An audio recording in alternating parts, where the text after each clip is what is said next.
Hi, this is Laura Walter with LJW Realty, where I keep real estate fun and easy. And what I wanted to talk to you today is about the difference between a regular sale, a short sale, and a foreclosure, because this question comes up all the time, and there are significant differences.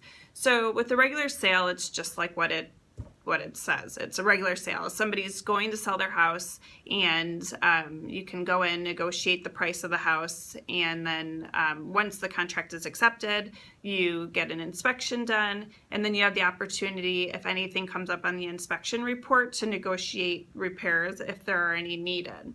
And this process, from the time that you submit the contract until the time that you're at the closing table, is typically about 45 days. So then with the foreclosure, that means that a bank owns it, right? So the bank owns the property for whatever reason. Somebody most likely did not pay, and so they took over the home. And so the bank has already determined what they want for the house. There's a little bit of negotiation room in that number, but you're buying the house as is. So you negotiate the offer, and then you get the inspection done, and then everything on that inspection report is typically your responsibility. There are some variances with that, but typically it's your responsibility. And then you can still close within about 45 days or so, maybe more like 60. It really depends on the bank, but it's not too much far off of a regular sale. And then there's the short sale. So the short sale is what's completely different. There's an approved short sale and a not approved short sale. So let's talk about the not approved short sale.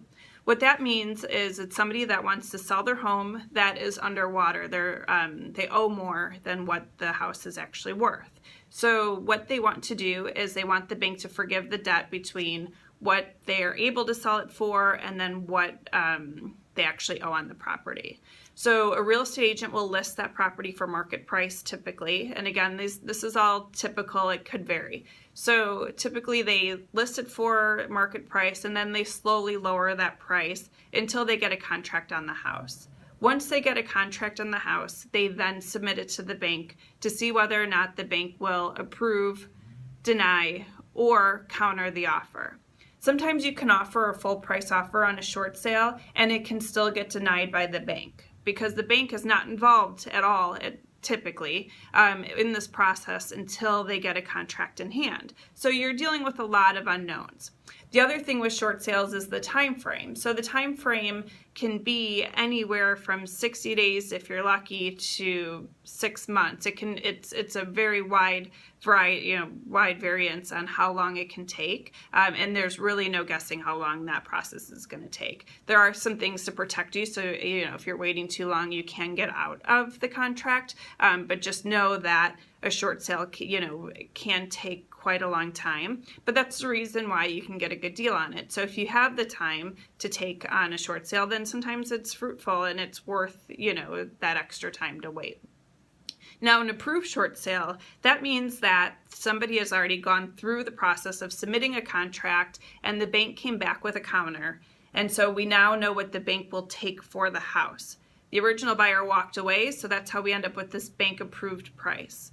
So you submit a contract, it has to be at that price, or the bank will most likely reject it, and you can then typically close in about 45 days or so.